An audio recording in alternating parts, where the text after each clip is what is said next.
Aksi para miliarder untuk menjadi pemilik baru Manchester United sepertinya sudah mendekati garis finish setelah Sheikh Yassim bin Hamad Al Thani dari Qatar mendapatkan hak eksklusif bernegosiasi dengan pemilik United saat ini, yakni keluarga Glazer. Hak eksklusif itu membuat United tidak boleh lagi ditawarkan kepada siapapun selain Sheikh Yassim. Untuk itu, Sir Jim Ratcliffe, si orang terkaya di Inggris dan menjadi kesayangan media massa Inggris dalam proses akuisisi Manchester United, terlempar dalam persaingan mendapatkan setan merah. Jalan Sheikh Yassim semakin mulus setelah Company House menyetujui pencatatan perusahaan Sheikh Yassim, yakni 92 Holding Ltd. Company House adalah badan pemerintah Inggris yang berwenang mencatat perusahaan-perusahaan terdaftar di Inggris. 92 Holding Ltd adalah perusahaan yang dipakai Sheikh Yassim untuk mengakuisisi United. Melalui pencatatan itu, United akan dibeli sebuah perusahaan berbadan hukum dan berada di Inggris, sehingga tak ada lagi menjadi kontroversi bahwa entitas bisnis Inggris dibeli oleh asing. Dengan demikian, United pun diambang mendapatkan pemilik baru. Mantan bek tengah Manchester United Rio Ferdinand bahkan yakin akuisisi Manchester United oleh Sheikh Yassim sudah dalam hitungan jam. Jika akuisisi Manchester United oleh Sheikh Yassim itu terwujud, maka 3 dari 4 klub teratas Liga Inggris saat ini dimiliki oleh investor Arab teluk. Pertama adalah Manchester City.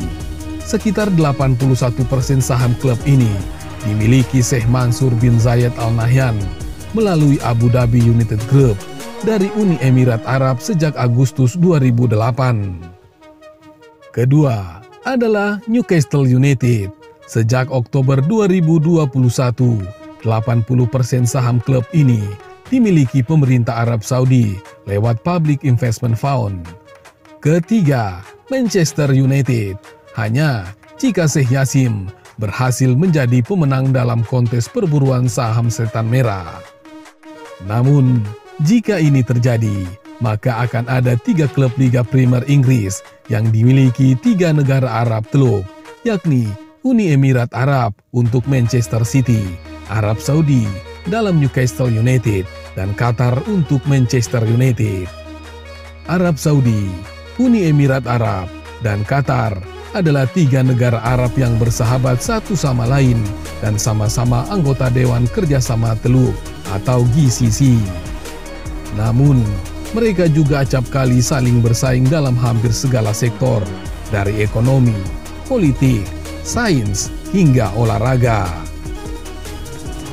Persaingan mereka di Liga Primer sama menariknya dengan persaingan mereka dalam sektor-sektor lain, termasuk eksplorasi ruang angkasa yang membawa mimpi mereka ke bulan dan bahkan planet Mars. Di sisi lain, uang berlimpah mereka dan antusiasme tinggi dalam menjadikan olahraga sebagai kendaraan untuk membentuk citra global yang positif, membawa banyak berkah bagi wajah Liga Inggris saat ini. Buktinya, perlu waktu 44 tahun bagi Manchester City untuk bisa menjuarai Liga Inggris. Dan itu terjadi manakala The Citizen dibeli oleh grup Abu Dhabi pimpinan Sheikh Mansur itu. Dari total 9 trofi Liga Utama Inggris yang mereka peroleh sepanjang sejarah, 7 diantaranya disabet ketika City dalam genggaman Sheikh Mansur. Hampir separuh dari 7 gelar Piala FA yang didapatkan City terjadi setelah dimiliki Uni Emirat Arab. Bahkan, 6 dari total 8 trofi Piala Liga yang didapatkan klub itu sepanjang sejarahnya direbut pada era Sheikh Mansur. Puncaknya, mereka menjadi juara Liga Champion tahun ini setelah 2 tahun lalu memecahkan sejarahnya sendiri dengan masuk final kompetisi itu untuk pertama kalinya dalam sejarah klub ini. Namun, dominasi Manchester City era Uni Emirat Arab itu mulai diancam oleh tak saja kekuatan-kekuatan lama seperti Arsenal, Liverpool, dan Manchester United, tapi juga Newcastle United yang juga dimiliki Arab teluk melalui Arab Saudi. Newcastle belum pernah lagi merasakan trofi Liga Utama sejak tahun 1972. Mereka memang pernah 6 kali menjuarai Piala FA, tetapi itu sudah lama sekali dan terakhir kali melakukannya pada tahun 1955. Tapi tengoklah Newcastle saat ini setelah diakuisisi Arab Saudi pada akhir 2021. Dalam setengah musim pertamanya, investor Arab Saudi itu memang baru bisa mendudukan Newcastle di papan tengah klasmen.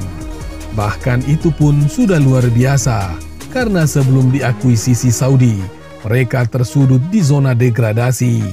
Dalam musim penuh pertamanya pada 2022-2023 yang baru berakhir lalu, Newcastle sudah menjelma menjadi kekuatan mengerikan yang bisa merobohkan dominasi kekuatan-kekuatan lama di Liga Inggris. Bersama juara bertahan Manchester City, Newcastle adalah dua tim yang paling sulit dikalahkan musim lalu. Mereka sama-sama menjadi tim yang paling sulit dibobol lawan dengan sama-sama kemasukan 33 gol. Newcastle finish keempat dalam klasmen Liga atau masuk zona Liga Champion. Untuk pertama kali sejak 2003, The Magpies bisa merasakan lagi atmosfer kompetisi elit Eropa. Total sepanjang sejarahnya, Newcastle baru 4 kali mengikuti kompetisi elit Eropa ini. Modal besar revolusi yang menimpa Newcastle ini melukiskan betapa besar pengaruh uang Arab telur. Tak akan mengejutkan jika kehadiran Newcastle bisa membuat kompetisi Liga Primer menjadi jauh lebih sengit dari musim ini. Ini karena modal yang dimiliki Arab Saudi disebut-sebut jauh lebih besar ketimbang yang dimiliki Uni Emirat Arab atau Qatar yang menjadi calon pembeli Manchester United.